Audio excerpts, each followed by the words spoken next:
Bueno, entonces hoy vamos a dar inicio al seminario que nos va a dar la doctora Daniela Olea.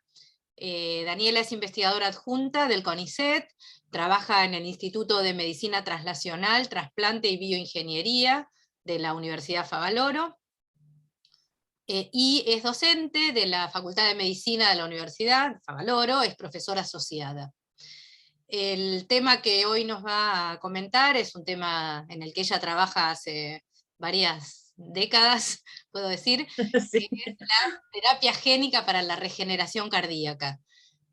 Entonces, bueno, Daniela, te doy la palabra y, bueno, y te agradezco, por supuesto, que hayas aceptado nuestra invitación. No, por favor, gracias a ustedes. Gracias al doctor Bata, Alejandra y al resto por haberme invitado. Bueno, me avisan cualquier cosita si se llega a cortar. Bueno, la idea es comentarles un poquito qué es lo que hacemos en nuestro laboratorio. Nuestro laboratorio es el Laboratorio de Medicina Regenerativa Cardiovascular, perteneciente al IMETIP, y a la Universidad Favaloro, con doble dependencia con el CONICET. La charla que preparé hoy es justamente para contarles un poquito la historia de lo que hacemos, y puntualmente en terapia génica y en regeneración cardíaca. A modo introductorio, las enfermedades cardiovasculares son la principal causa de muerte a nivel mundial, y según la Organización Mundial de la Salud, son aproximadamente el 31% de las muertes totales, siendo la más predominante dentro de las enfermedades cardiovasculares las de origen isquémico, tanto en hombres como en mujeres. Sigue siendo muy elevada la cantidad de porcentaje dentro de las cardiovasculares, las isquémicas, son las más importantes. Dentro de las enfermedades isquémicas coronarias se encuentra la de más importancia, el infarto agudo de miocardio. El infarto agudo de miocardio es justamente la oclusión, ¿sí?, de una de las arterias coronarias en el corazón, que lo que hace es obstruir el paso de la sangre a través, ya sea por placas de ateroma o algún trombo. Lo que hace es ocluir la luz de la arteria, lo cual impide el paso justamente de la sangre, y por lo tanto aquel tejido que depende de la irrigación de esa arteria que ha sido ocluida comienza a morir porque no le llegan nutrientes ni oxígeno. Este es el infarto, ¿sí? El tejido que depende de esa arteria ocluida es el infarto, que con el tiempo se va necrosando y con el tiempo va siendo cada vez más grave, ¿no? Obviamente que depende del tamaño inicial que tenga el infarto, o sea, de cuánto tejido perfumea esta arteria, va a ser el pronóstico del paciente, ¿no? A mayor daño o mayor infarto, peor es el pronóstico del paciente. Luego del infarto, aquí podemos observar, por ejemplo, desde la cara, digamos, desde el endocardio, ¿sí?, o todo el espesor del miocardio, lo que podemos observar es la isquemia, ¿no?, o la necrosis del tejido que dependía de esa arteria. Luego del infarto, lo que sucede es que esa parte necrótica es reemplazada por tejido fibrótico, ¿sí? Y que obviamente estas células, digamos, no ejercen la función del corazón, que justamente es la función de bomba, ¿no? Las células miocárdicas tienen esa función de bomba de contraer y llevar y expulsar la sangre al cuerpo. Cuando está reemplazado por el tejido fibrótico, esta parte está quieta, digamos, no funcionante, el corazón comienza a funcionar mal, y por lo tanto se desencadena todo un proceso que se llama remodelamiento cardíaco, que lleva con el tiempo justamente a la progresión de este infarto, ¿sí?, y a la dilatación del ventrículo para poder compensar esa falla de función de bomba. Lo que sucede con este deterioro, digamos, del corazón es ocurre lo que se llama insuficiencia cardíaca, ¿sí? Y a la vez, por supuesto, hay una pérdida de calidad de vida, e incluso produce la muerte en los pacientes. Por supuesto que va a depender del tamaño inicial del infarto. Por lo tanto, es un objetivo muy importante tratar de reducir el infarto inicial, ¿sí?, o al menos ver que esto no siga progresando y tratar de hacer algo para que no sigan progreso o no llegue a la insuficiencia cardíaca. Por lo tanto, ese es uno de nuestros primeros objetivos, ¿no? El objetivo principal, tratar de limitar ese tamaño del infarto y por lo tanto no progresar. Ahora, ¿qué hacer frente a esto? Actualmente existen tratamientos en la clínica que tienen que ver con farmacológicos, ¿no? Aquellos fármacos que tienen el rol justamente de tratar de compensar la deficiencia que tiene el corazón, o incluso realizar intervenciones, ya sea a través de la cirugía de bypass o angioplastias, con o sin colocación de stent, ¿no? Digamos, existen todas estas terapias. El tema es que a pesar de todo esto, obviamente el infarto se sigue extendiendo, no llega a ser suficiente como para poder salvar suficiente cantidad de tejido, y los pacientes llegan a la insuficiencia cardíaca. Una buena porción de los pacientes llegan a la insuficiencia cardíaca, de hecho es la primera causa de muerte a nivel mundial.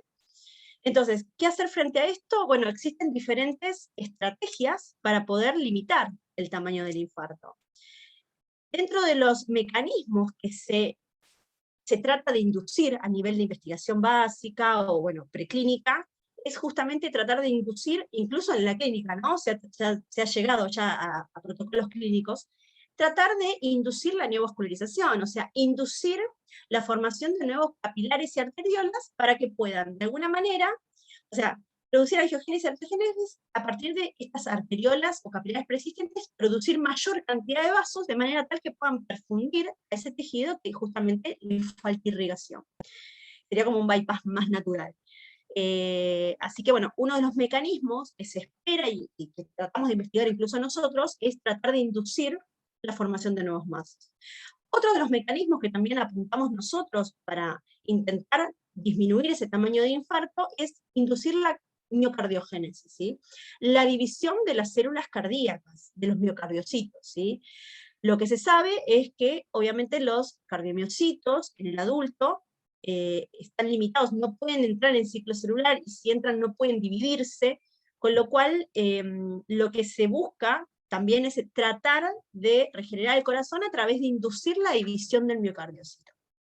Después tenemos otras, esas estrategias son las que implementamos nosotros en el laboratorio, tratamos de ver qué estrategias terapéuticas podemos diseñar para poder inducir estos mecanismos, y también existe otro protocolo que estamos haciendo ahora, es de tratar de esas células fibroblásticas, o sea, ese colágeno, ese fibroblasto que está instalado en el corazón y que es reemplazado por el, digamos, tejido muerto, tratar de reprogramar esos fibroblastos e inducir la diferenciación a cardiomiocitos, y que ese fibroblasto termine siendo cardiomiocitos funcionales y demás. Pero bueno, este es un proyecto que recién estamos iniciando, pero bueno, siempre nosotros buscamos esto, ¿no? Tratar de regenerar el corazón, tratar de ese tejido necrótico reemplazarlo ya sea por sano, o al menos perfundirlo y limitar el daño. ¿Cómo hacer esto, no? ¿Cómo inducir los mecanismos de neovascularización y miocardiogénesis? Bueno, existen diferentes estrategias que ya, como les comentaba, existen fases clínicas, fases preclínicas, hay diferentes proyectos, y nosotros puntualmente hemos trabajado en todos estos proyectos, ¿sí? Existe, por ejemplo, la terapia génica, ¿no? Que justamente es la introducción de ciertas secuencias génicas vehiculizadas, ya sean con un virus, un plásmido, lo que fuere, que sobreexpresen diferentes factores que induzcan justamente o la división de los miocardiocitos o la angiogénesis, ¿sí? Por ejemplo, nosotros hemos trabajado con plásmidos que sobreexpresaban factores de crecimiento, y de esa manera esos factores de crecimiento endoteliales lo que hacen es hacer proliferar los vasos, ¿sí? O sea, inducir que esas células endoteliales formen vasos. Y bueno, hemos realizado diferentes protocolos. En cuanto a terapia génica, justamente es eso, ¿sí? Sobreexpresar ciertos factores o ciertas proteínas de interés para que cumplan la función de, ya sea angiogénesis o miocardiogénesis. En el caso de la terapia proteica, lo mismo, directamente, en vez de utilizar una terapia génica, utilizar directamente el fármaco, ¿sí? Y inyectar directamente ciertos factores o ciertas proteínas que tengan, digamos, ese rol, ¿no? De poder inducir la angiogénesis, arteriogénesis, o incluso la mitosis de los miocardiocitos.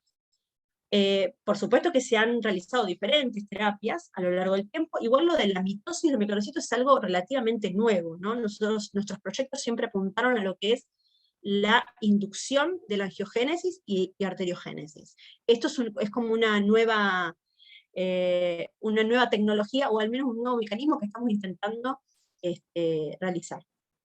Y por último, existe también lo que es la terapia celular y la ingeniería de tejidos, que sería la extracción de células con diferentes propiedades evolutivas. Por ejemplo, nosotros hemos trabajado con células madres mesenquimales, que son células multipotentes, que tienen cierta plasticidad, ¿no? Que pueden llegar a diferenciarse algunas estirpes celulares, o incluso se demostró que las células madres mesenquimales tienen la posibilidad de sobreexpresar diferentes factores, no solo que puedan llegar a diferenciarse, sino que son liberadoras de estos factores. Justamente una terapia celular lo que podría hacer es justamente liberar estos factores que uno quisiera que induzcan los mecanismos, ¿sí? Así que hemos también realizado ciertos proyectos de terapia celular en donde uno puede extraer las células, inyectarlas directamente en el corazón y evaluar esos mecanismos, o bien estas mismas células poderlas diferenciar a diferentes estirpes celulares para que puedan contribuir a la regeneración del tejido, ya sea diferenciándolas a cardiomiocitos, a células endoteliales, o cualquier otra estirpe celular que contribuya a la regeneración del tejido. Y también otra manera de utilizar la ingeniería de tejidos es cultivar estas células diferenciadas, por ejemplo, en un parche o en una matriz, en donde estén cultivadas acá, persistan en esta matriz, y luego esa matriz es la que se va a inyectar, se va a colocar en el corazón, ¿sí? Esto nosotros lo hemos hecho también a través de un parche de ácido poliláctico, en donde cultivamos células, y lo que hicimos fue colocar esa matriz, eso es más ingeniería de tejidos y demás, o de biomateriales. Esto se coloca sobre la zona infartada, y lo que se busca es que esas células migren hacia la zona infartada y reemplacen ese tejido fibrótico. Así que bueno, hay como muchas ideas de diferentes mecanismos, diferentes estrategias para poder lograr justamente la regeneración del corazón. En cuanto a lo que nosotros hacemos, nosotros utilizamos un modelo preclínico, porque la idea nuestra siempre es apuntar a lo que es traslacional a la clínica, ¿no?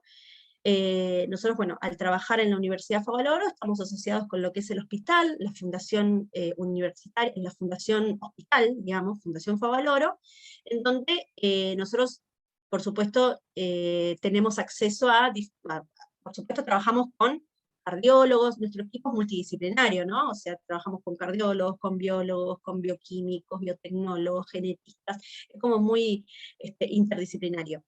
Y la idea es, justamente con el hospital, tratar de tener acceso a ciertos estudios cardiológicos para poder realmente demostrar si las terapias son funcionales o no. Y para eso lo que nosotros hacemos es utilizar un modelo preclínico que es con ovejas, ¿sí? Utilizamos la raza corriedal de ovejas adultas de aproximadamente 30 kilogramos de peso. ¿Y por qué las ovejas, no? ¿Por qué no cerdos o ratas o ratones? Bueno, nosotros tenemos ciertas ventajas con la oveja, ¿no? Primero que la oveja tiene cierta similitud con el humano, digo, a diferencia de lo que es los roedores pequeños. En cuanto a las similitudes, podrían ser la longevidad, el tiempo de vida, ¿no? El tiempo de gestación que tiene la oveja, el tamaño del corazón, la frecuencia cardíaca, o sea, estructuralmente es mucho más similar que por ahí un roedor pequeño. Y a su vez, a lo que a nosotros nos compete en cuanto al análisis de la terapia, tiene que ver con, si vamos a evaluar cardiomiogénesis, justamente el hecho de que muchas células miocárdicas, por ejemplo, el cerdo, los cardiomiocitos tienen muchísimos núcleos, se ha visto cardiomiocitos hasta de 32 núcleos, con lo cual si uno quiere evaluar si entran en ciclo y se dividen y demás, el hecho de que sea polinucleado afecta también el análisis. Entonces, lo que se sabe es que la oveja en general tiene un núcleo, los cardiomiocitos, se ha visto hasta 4, pero generalmente es un núcleo. Y además, en lo que respecta a la angiogénesis, las ovejas no tienen colaterales preformadas. O sea, si nosotros queremos evaluar si realmente se indujo la activación, el mecanismo de angiogénesis, de formación de nuevos vasos, si ya, por ejemplo, en los humanos y en los cerdos suele pasar esto, innatamente hay mucha formación de colaterales, ¿sí? Frente a una isquemia o lo que fuere, siempre hay mucha formación, entonces a veces es muy difícil discriminar si lo que estamos viendo tiene que ver con la terapia o es que innatamente ya lo está formando. En el caso de las ovejas, es un buen modelo para evaluar angiogénesis, porque justamente no tiene colaterales, digamos, innatas, no genera colaterales. Las colaterales que uno ve al momento de hacer el estudio son las colaterales que tiene, no es que va a generar de por sí. O sea, los placebos que no reciben la terapia no vemos mayor cantidad de colaterales, que sí por ahí lo puede inducir la terapia si es que apunta a la angiogénesis, ¿no? Así que bueno, tenemos como ciertas ventajas y ya mucha experiencia trabajando con las ovejas, y esto lo que nos permite es llevar justamente a la clínica, porque son estudios más preclínicos, ¿no? Nosotros hemos tenido la posibilidad de una terapia génica con BGF, que ahora voy a contar brevemente de qué se trata, ha llegado a los pacientes en la Fundación Favaloro en fase 1, bueno, con muy buenos resultados, pero bueno, quedó ahí porque vieron que se necesita como mucho dinero y demás para poder continuar con los proyectos, los protocolos clínicos. Así que bueno, la verdad que hemos podido llegar con muy buenos resultados en fase 1, pero bueno, la idea es esa, ¿no? Siempre buscar nuevas terapias, ir mejorando, ¿no? Ir actualizándonos un poquito de qué estrategias podríamos aplicar, cuáles podrían ser los mecanismos que tratemos de inducir, y de esa manera llegar a, ojalá, algún día, a la clínica, ¿no? Para justamente reducir y mejorar la situación de los pacientes infartados. Bueno, respecto, también quería comentarles que en la Universidad Favaloro nosotros tenemos un bioterio, que es todo el segundo piso, un bioterio para animales grandes y animales pequeños. O sea, tenemos estos caniles donde entran aproximadamente 20 ovejas, y después tenemos un lugar que es para cerdos, conejos, rata y ratón. Por supuesto que nuestro bioterio está aprobado por el NIH, es un bioterio aprobado por, digamos, tiene todas las aprobaciones éticas y demás, y que nuestros proyectos siempre pasan por un comité de, un CICUAL, ¿no? Un comité de cuidado de uso de animales de laboratorio, es el CICUAL de la Universidad Favaloro, y por supuesto respetamos todas las guías y uso de cuidado de animales de laboratorio. Al momento que llegan los animales, los ponemos en cuarentena, justamente por si tienen alguna enfermedad o algo, los ponemos en cuarentena, hay un equipo veterinario, tenemos 2 veterinarios, y tenemos un grupo de técnicos que son los de bioterio, que son los que asisten a los animales, los bañan, les dan de comer y demás, ¿no? Así que bueno, al momento los ponemos en cuarentena, inmediatamente son desparasitados y son vacunados contra los clostridiosis. Y después, pasado todo ese tiempo, comenzamos con los protocolos quirúrgicos, ¿no? Acá, bueno, mostré algunas fotitos para que ustedes vean, digamos, nosotros lo que hacemos es intubar al animal, y lo sometemos a una cirugía estéril, ¿sí? Que en nuestro caso vamos a simular lo que es el infarto agudo de miocardio. Entonces, una vez que esos animales son intubados, se someten a una cirugía estéril, lo más corto posible, y por supuesto los animales son recuperados luego, y se les da antibióticos, analgésicos, bueno, y demás, es todo un control, todo un seguimiento. El animal, quiero aclararles que ya, digamos, venimos como muy cancheros con este tema del modelo animal, y bueno, los animales se recuperan perfectamente, y a las 2 horas ya están levantados, comiendo, y recuperados del todo. Así que por más que tengan un infarto, los animales siguen con un cuidado, y los animales, digamos, están relativamente bien en lo posible, ¿no? Tratamos justamente de eso, de cuidar mucho a los animales. Bueno, y después, nuestros proyectos, una vez que los sometemos a una cirugía para inducir el modelo animal, infarto de miocardio, por ejemplo, después, luego de la terapia, lo que hacemos estudios, esto que yo les comentaba, ¿no? Estudios funcionales. Le hacemos ecocardiografía para justamente evaluar cómo está la función del corazón en diferentes tiempos del protocolo, y también le hacemos una resonancia magnética que la hacemos en el hospital. Una resonancia magnética en donde podemos evaluar, además de la función ventricular, podemos evaluar cuál es el tamaño de necrosis que tenía, o cuál es el tamaño de infarto inicial, y al final, después del tratamiento, para ver si justamente redujo el infarto, si mejoró un poco y demás. Así que bueno, estos son los estudios que llegamos a nivel funcional. Y respecto a los proyectos que hemos trabajado nosotros hasta el momento, tenemos aquellos que tienen que ver con la terapia génica, que les comentaba que esto fue un ensayo que luego pasó a una fase 1 en la Fundación Favaloro. Lo que nosotros hicimos fue inyectar de manera intramiocárdica, o sea, nosotros generamos primero un infarto en las ovejas, y alrededor del infarto lo que hicimos fue inyectar un plásmido, en este caso, un plásmido que contenía la secuencia del factor de crecimiento endotelio vascular, 165 aminoácidos, que es el mitógeno paradigmático de las células endoteliales, y que induce justamente la angiogénesis. Y también hemos visto que además de inducir angiogénesis, induce arteriogénesis, o sea que forma además arteriolas, además de vasos, de capilares. Y bueno, y lo que evaluamos es si justamente se reducía el tamaño del infarto y mejoraba la función ventricular, ¿no? Esto en todos los protocolos, lo que hacemos es siempre evaluar funcionalmente, y después, bueno, a nivel molecular evaluamos otras cositas. Esto fue el primer protocolo de terapia génica que hicimos. Ay, y no mencioné el humano, sí los comenté, pero no lo puse, porque estamos hablando de nuestra investigación más bien preclínica. Y después hicimos otros proyectos que combinamos, por ejemplo, la terapia génica con la terapia proteica, en donde utilizamos, por ejemplo, en forma endovenosa, administramos la eritropoyetina. La eritropoyetina, según los papers, las publicaciones, demostraban que la eritropoyetina tiene un efecto antiapoptótico, entonces lo utilizamos en un infarto, pero reperfundido. Lo que hicimos fue ligar la arteria por 90 minutos y luego reperfundirla, ¿no? Abrir la arteria y que se perfunda. En ese momento, además de inyectar el plásmido recombinante para el VEGF, inyectamos la eritropoyetina endovenosa.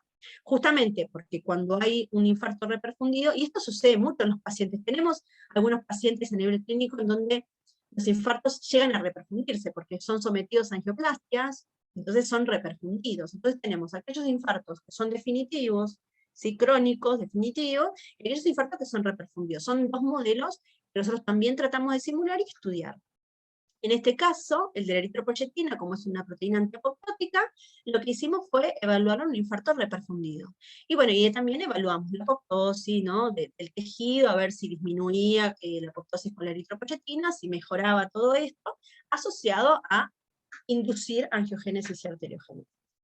Y otro proyecto que también hicimos fue administrar también la proteína HMGB1. Esta proteína también se ha demostrado en diversas publicaciones que tiene un efecto cardioprotector, un efecto de justamente angiogénico, también demostraba ser muy interesante. Y este trabajo lo hicimos en colaboración con un grupo de Italia, en donde ellos nos dieron la proteína y nosotros lo que hicimos fue evaluar el efecto. También tuvimos resultados interesantes. Esto con respecto a la terapia génica y la terapia proteica. También hicimos algunos protocolos relacionados al cultivo celular, ¿no? A células madre, a utilizar la terapia celular. Y bueno, uno de los protocolos que utilizamos fue justamente extrajimos células mesenquimales de la médula ósea de la oveja.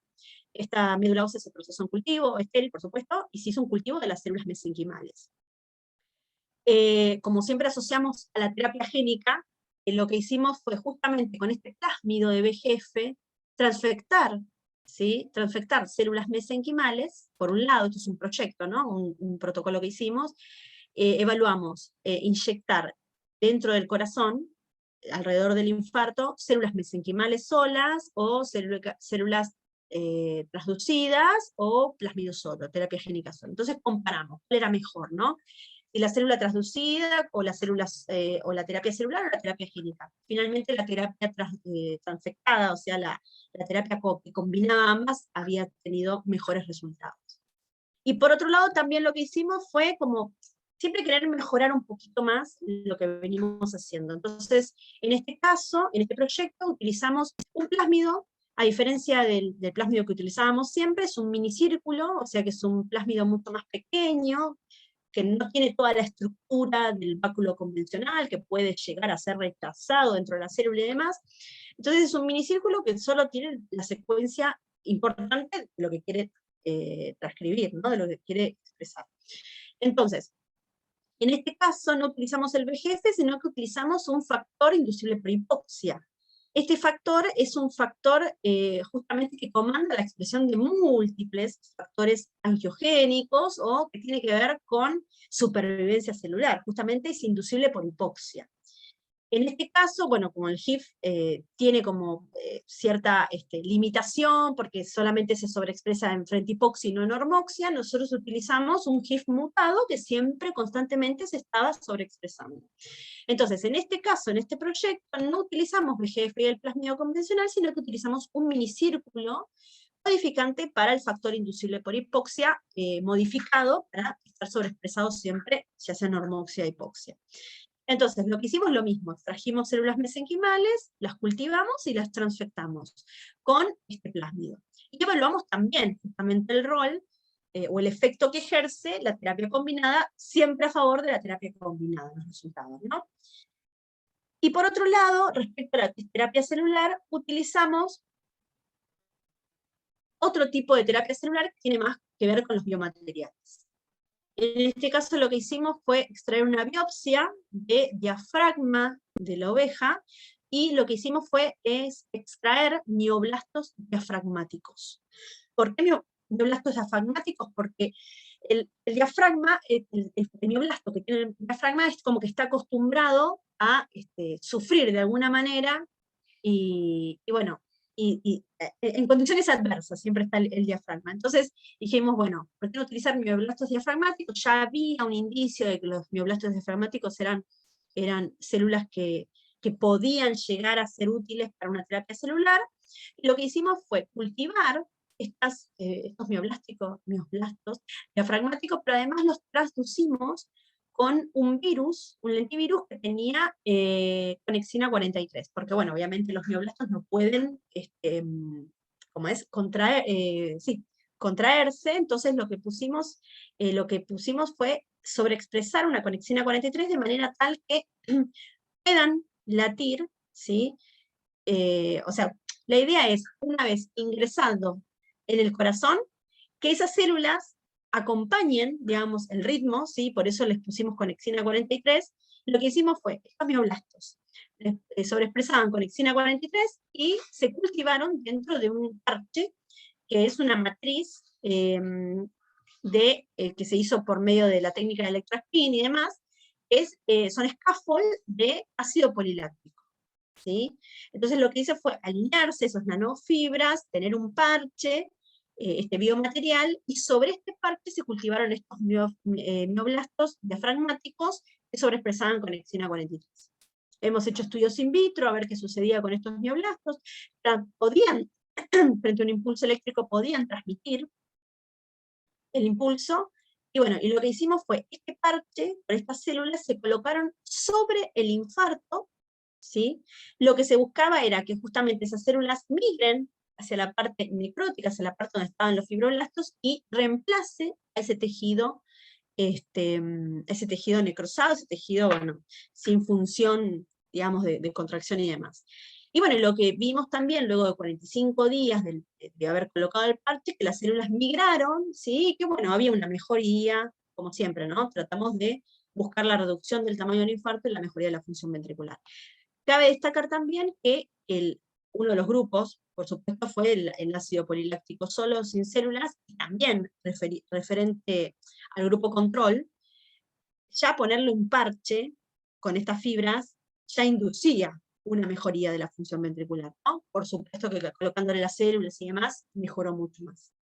Pero bueno, a grandes rasgos, todos estos protocolos es lo que tratamos de hacer a lo largo de todos estos años, ya sea de terapia celular, terapia génica y terapia proteica. Puntualmente, yo lo que voy a hablar hoy es de un proyecto que estamos trabajando, que es de terapia génica.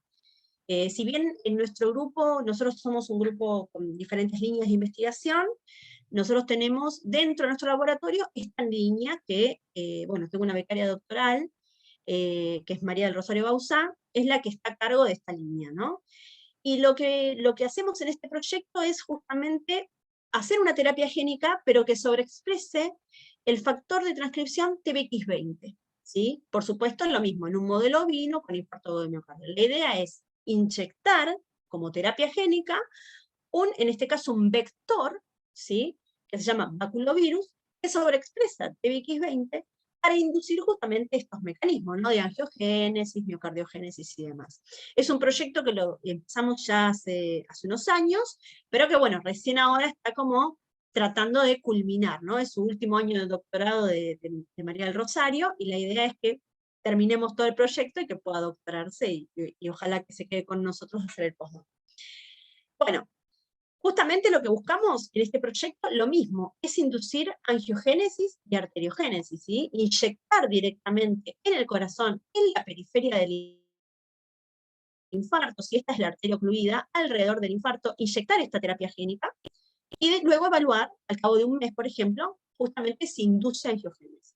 Y por otro lado, lo que nosotros, es lo nuevo de este proyecto, y que lo estamos evaluando por primera vez en el laboratorio, es realmente ver si este TBX20, que ahora les voy a contar un poquito qué es lo que hace el TBX20, induce la miocardiogénesis, ¿sí?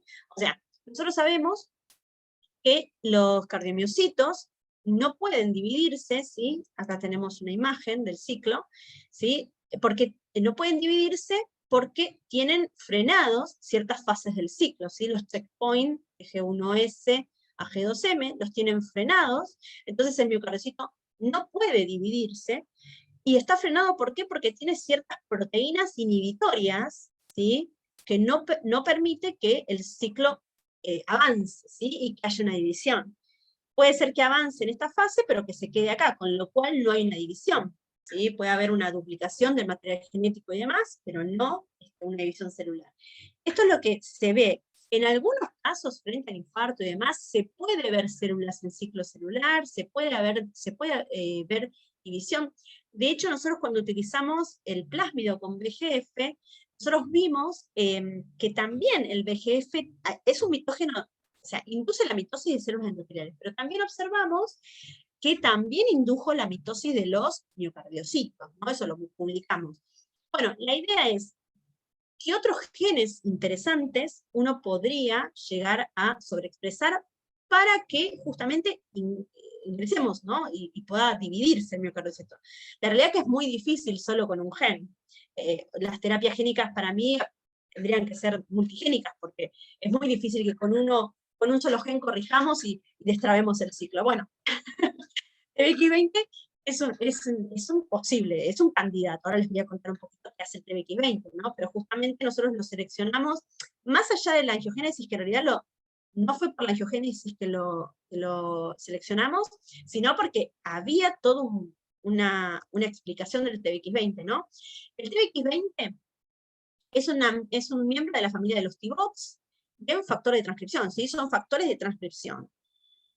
Regula la expresión génica de genes involucrados en el desarrollo y la homeostasis cardiomiocítica, o sea, tiene un rol muy importante dentro del corazón. De hecho, se sabe que si no se sobreexpresa el TBX20, puede haber algunas aberraciones y demás, incluso se ha visto que ciertos embriones mutados y demás en animales, ¿no? Mueren porque el TBX20 es muy importante en lo que es la formación cardíaca. También lo que se vio, esto es por esto que nosotros seleccionamos el TBX20, estimula la expresión de genes que tiene que ver con genes mitóticos, ¿sí? Esos genes que promueven la mitosis de los miocardiocitos, o del ciclo, perdón, como son las ciclinas y demás, ¿sí? Entonces, lo que se vio es que el TBX20 aumenta los factores mitóticos, y a su vez reprime aquellos genes que son antimitóticos, o sea, aquellas proteínas que están bloqueando el ciclo, el TBX20 lo que hace es bloquear estas proteínas, ¿sí? Con lo cual promovería, en teoría, la división del miocardiocito o de cualquier célula, ¿no? En teoría. Es por eso que lo seleccionamos para intentar inducir la miocardiogénesis. Pero además, en el 2018 salió publicado este paper en donde dice que además el TBX20 sería angiogénico, ¿sí? Induciría la angiogénesis a través de la vía que es VEGF, ProKR1, ProKR2, ¿sí? Esto que es ProK2, ProKR1, ProKR2. O sea, el TBX20 también estaría estimulando la vía del VEGF, o sea que si nosotros veníamos poniendo VEGF, el TBX20 también va a inducir, pero además tiene un mecanismo que es ProK2, ProKR1. O sea que estaría estimulando la angiogénesis, el TBX20. Por todos estos indicios que dijimos, bueno, sería interesante ver qué es lo que pasa si uno sobreexpresa el TBX20. Pero ya no utilizando la terapia convencional que utilizábamos, sino utilizando un baculovirus.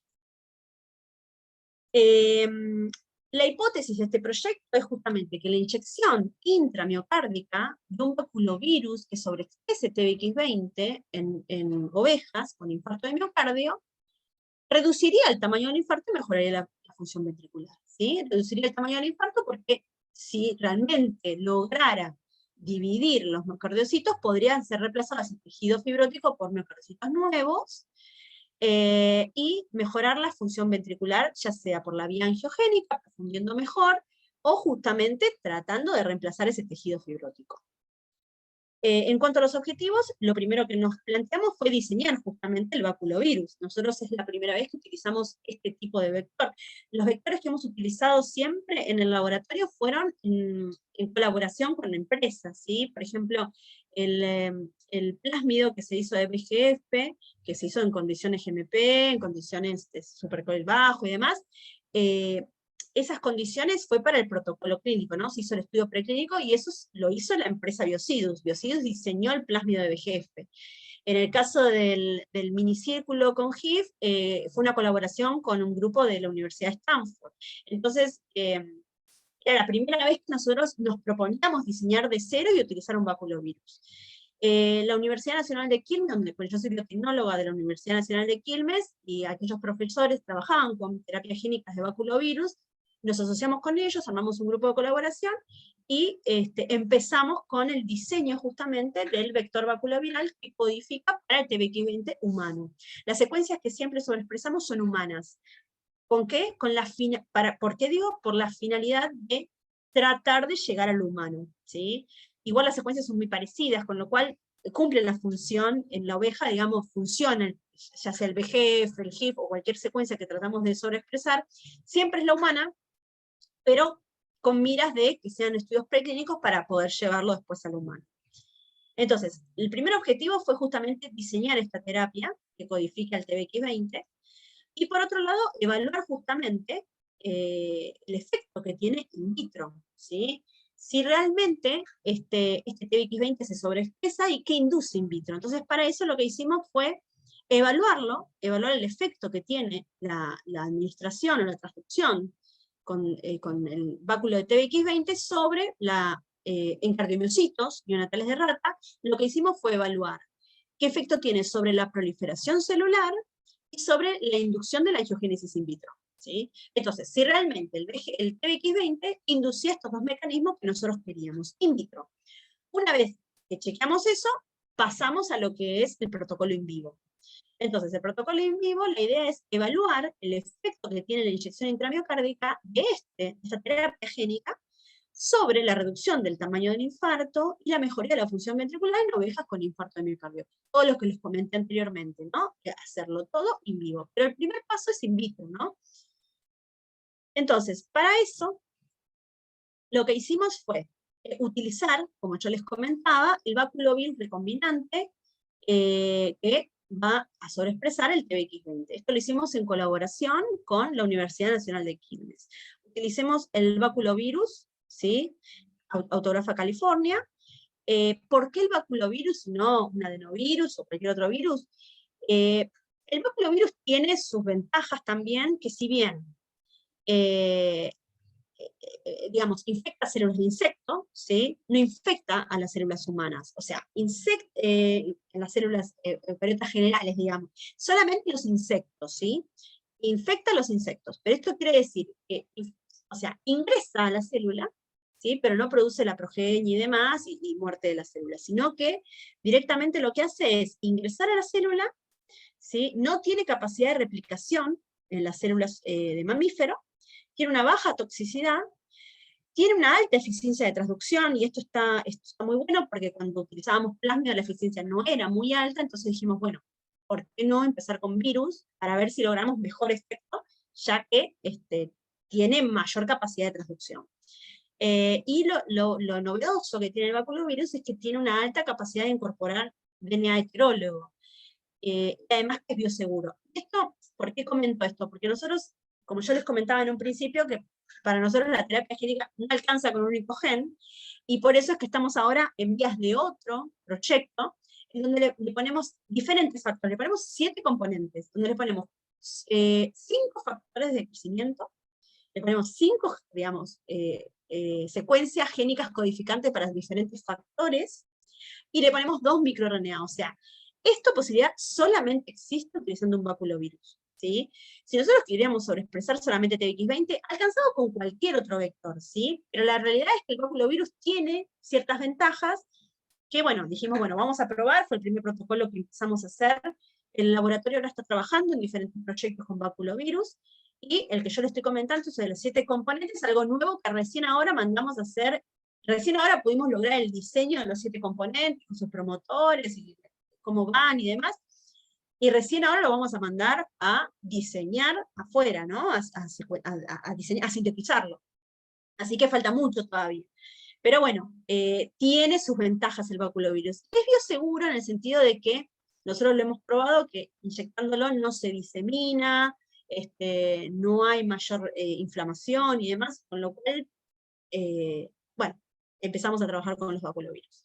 Lo que hicimos fue, en un principio, diseñar, digamos, 3 baculovirus, 3 diferentes baculovirus, uno que codifica la proteína verde fluorescente, y esto fue para evaluar la eficiencia de transducción que tienen, por ejemplo, en este caso, los cardiomiocitos, con este báculo, para poder optimizar esa eficiencia, y luego transducir con la MOI óptima, ¿no? Lo que hicimos fue diseñar el baculovirus que sobreexpresa el TBX20 humano, y un baculovirus control, un null, ¿sí? Donde es el mismo baculovirus, pero sin la secuencia génica, ¿no? Este es el grupo control. El grupo null, TBX20 y el GFP.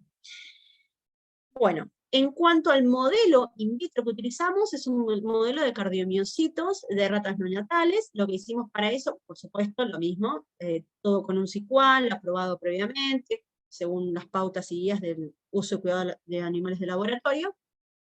Lo que hicimos fue ratas recién nacidas, de 2 a 3 días de nacidas.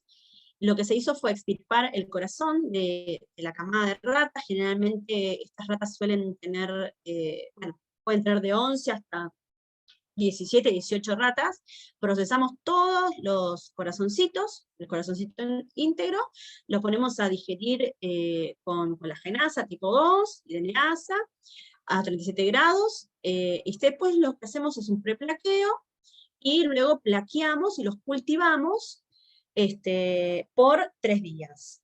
A los 3 días lo que hicimos fue, a ver si está acá, no, y esto es lo que tenemos a los 3 días, ¿no? A ver si se logra ver la contracción, ¿sí? El cultivo de cardiomiocitos. Creo que se ve bien, ¿no?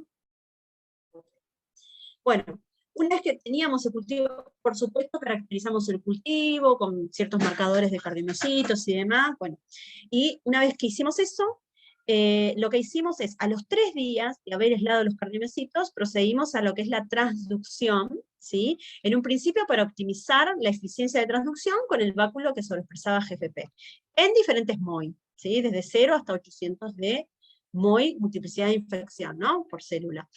Y lo evaluamos después a las 24 horas, a ver por citometría de flujo, e incluso microscopía de fluorescencia, a ver cuántas células, qué porcentaje de células fueron positivas para GFP, y de esa manera optimizar la MOI. Y después, una vez que optimizamos esa MOI, lo que hicimos fue empezar los experimentos, ¿no? De transducir con el TBX20 por un lado, y el grupo que recibía transducidos con el null. Y lo que hicimos fue transducir a los 3 días, y luego evaluamos los efectos a los 2 días de la transducción y a los 5 días de la transducción, ¿no? Nos pusimos estos tiempos como para ver, bueno, a ver, acá se debería estar expresando el TBX20, ¿no? O sea, nosotros en el día 3 del cultivo les ponemos sobre la placa el báculo y los dejamos actuar, ¿sí? Y 24 horas después les sacamos el báculo, pero los dejamos, el efecto, digamos, se mide 48 horas después, a los 2 días. Después dijimos, bueno, a ver un tiempo un poquito más allá, por si no llegamos a ver los efectos, 5 días.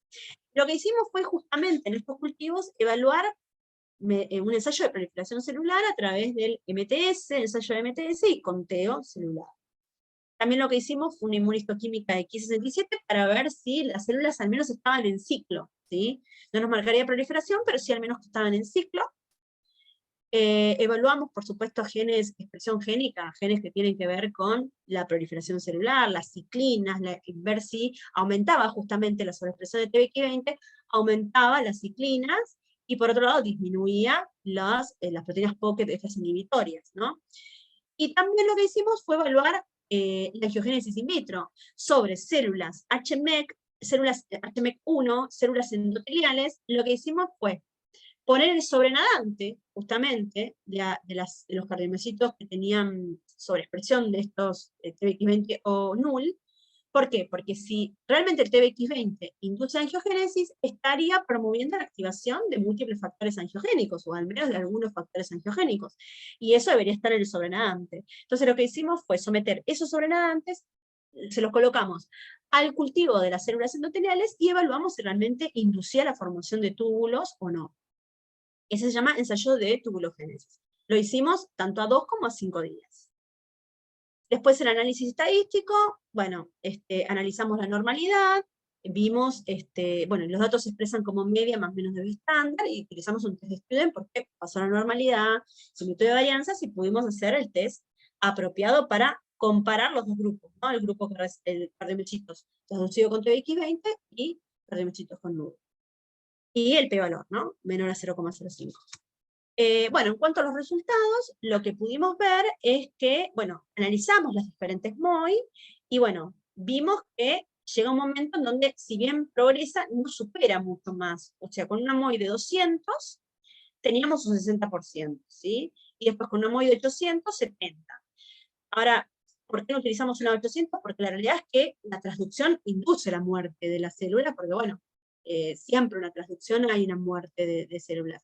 La realidad es que, según lo que hemos visto y los diferentes protocolos y demás, nos pareció una MOI óptima la de 200. No la de 100, porque teníamos un 50, pero sí la de 200, pues llegábamos a un 60%. Con eso considerábamos que podía ser suficiente. De todas maneras, fue la MOI que decidimos utilizar, pero obviamente si no funcionaba íbamos a probar otras MOI, ¿no? Bueno, lo que logramos con una MOI de 100 es justamente tener casi un 60%, un 58%, y aquí lo analizamos por citometría de flujo, y también lo que observamos es por microscopía de fluorescencia, a ver que realmente mucha cantidad de células estaban verde fluorescente. Una vez optimizada esa MOI, lo que hicimos fue justamente hacer las transducciones con TBX20 y con null. Y bueno, lo que podemos ver en cuanto a la proliferación celular, mediante el ensayo de MTS, es un ensayo que lo que hace de alguna manera es medir el metabolismo, o sea que a mayor metabolismo, mayor absorbancia y demás, y lo que hicimos fue evaluar el porcentaje de proliferación celular, y lo que observamos fue que el grupo de los cardiomiocitos que tuvieron TBX20 aumentó respecto a los cardiomiocitos que tenían nulo, o sea que había mayor actividad de metabolismo, o sea que indirectamente había mayor cantidad de células.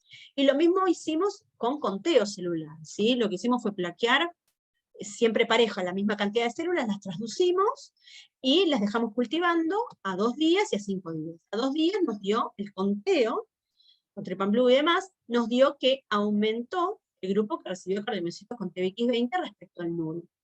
Hay significancias estadísticas en cuanto a la proliferación celular por MTS y conteo celular.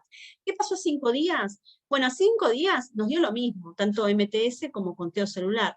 La realidad es que acá culpamos a que los cardiomiocitos enseguida llegaron a la confluencia.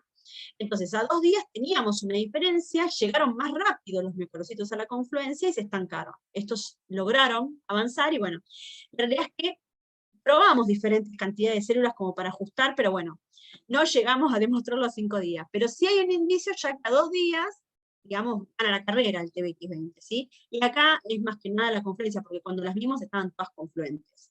Con lo cual acá no es muy certero el tema del conteo y demás. Después, en cuanto a la actividad de ciclo celular, la inmunomarcación, ¿sí?, de las células transducidas y transducida con null, lo que observamos es que las células que tenían TBX20 tuvieron mayor marcación de Ki67, o sea que tenían mayor actividad de ciclo celular respecto a las null, ¿sí? O sea que tenemos una mayor proliferación a los 2 días, y lo mismo observamos a los 5 días. A los 5 días, tal cual como nos había dado recién el MTS y el conteo, lo mismo, no pudimos ver mayor proliferación de células marcadas con Ki67. Vuelvo a repetir lo mismo, posiblemente era porque estaban confluentes y no llegamos a tener la cantidad suficiente para lograr a 5 días, porque crecen rápidamente. Entonces no llegamos, ¿qué es lo que nos pasa? Cuando nosotros transducimos, ponemos mucha cantidad de células, pero se nos muere la mitad. Y a partir de ahí los dejamos proliferar. Entonces, ajustar todas esas células fue difícil al llegar a 5 días porque no llegó a la confluencia. Pero bueno, a 2 días seguro pudimos observar que tenían mayor cantidad de Ki67 las de TBX20. Y aquí vemos una imagen representativa de la inmunistoquímica. También lo que hicimos fue biología molecular, ¿no? Lo que hicimos fue una RTQ-PCR para justamente ver la expresión de ciertos genes relacionados al ciclo, ¿no? Por un lado, evaluamos la expresión de TBX20 humano, ¿sí? Y obviamente en las células que recibieron el TBX20, el báculo con TBX20, tuvieron mayor expresión de TBX20 respecto a la NUL que no se detectó.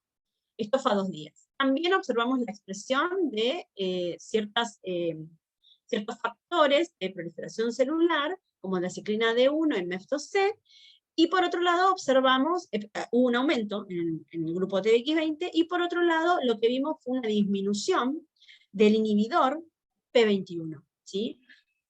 O sea que en las células transducidas con TBX20 había ciertos factores aumentados relacionados con el ciclo y los inhibitorios disminuidos. Lo mismo observamos a 5 días, exactamente lo mismo, ¿sí? El mismo patrón. Y acá en ciclina no dio diferencias significativas, pero sí hubo una tendencia. O sea que habría proliferación celular, o al menos entrado en ciclo. Por otro lado, evaluamos la angiogénesis, y lo que vimos es justamente, también, que tanto a 2 días como a 5 días, el grupo que recibió TBX20 tuvo mayor angiogénesis in vitro. Y aquí vemos los túbulos formaditos, ¿sí? Acá hay mejor formación de túbulos respecto a esto. Bueno, y por último, también medimos por RT-qPCR factores angiogénicos. Y vimos que el grupo que recibía TBX20 aumentó la expresión de VEGF, angiogenina, angiopoyetina y ProKR2. Lo mismo ocurrió a 5 días, ¿sí? Por lo tanto, nosotros de estos resultados in vitro lo que podemos decir es que el baculovirus incrementa la proliferación celular e induce angiogénesis in vitro, o sea que posee ejerce los efectos que uno esperaría, ¿no? Y que estos resultados sugieren que el baculovirus podría ser utilizado para una terapia génica para regeneración miocárdica in vivo. Quiero aclarar que nosotros llegamos hasta acá con estos resultados y que estamos justamente iniciando el protocolo de in vivo, en donde realmente evaluamos si mejora la función ventricular y disminuye el tamaño del infarto. Y para eso lo que hicimos fue, bueno, acá es una imagen representativa esto es el ventrículo izquierdo de la oveja, hasta la aurícula izquierda. Acá tenemos la arteria descendente anterior, y lo que hacemos es ligar una rama de la arteria descendente anterior, de manera tal que tengamos un infarto. Acá se ve como oscurecida la zona. Esto es el momento de la cirugía, sacamos la foto en el momento de la cirugía. Este es el infarto. Cabe aclarar que estos animales sobreviven, o sea, no tienen una afección muy grande en su vida cotidiana. Y lo que hicimos fue, luego del infarto, esperamos 30 minutos e inyectamos alrededor del infarto la terapia, ya sea TBX20, con N igual a 6, y lo que inyectamos fue 1 por 10 a la 10 copias del baculovirus, y el grupo NUL lo mismo, pero obviamente sin el baculovirus, sin TBX20, ¿no? El NUL. Bueno, nosotros en este momento lo que estamos haciendo, estamos en pleno protocolo, no tenemos todavía los resultados, pero bueno, ya iniciamos el protocolo en vivo, y lo que vamos a hacer es, a diferentes tiempos del protocolo, vamos a hacer estudios ecocardiográficos para medir función ventricular, estudios de resonancia magnética justamente para evaluar el tamaño del infarto, estudios de biología molecular para medir y cuantificar expresión génica de diferentes genes, e estudios de inmunistoquímica. Así que bueno, esto es todo lo que les quería contar del nuevo proyecto, un proyecto que ya comenzó, pero bueno, que todavía no hemos terminado. Y bueno, y agradecerles a ustedes por la invitación, y agradecerles a todo nuestro equipo, ¿no? La Universidad Nacional de Quilmes, acá tenemos nuestro director, Alberto Crotocini, y a la becaria doctoral que llevó a cabo todos estos experimentos, y a la gente de Quilmes que nos ayuda con la producción de báculo y obviamente el financiamiento, ¿no? Así que bueno, muchísimas gracias. por la invitación.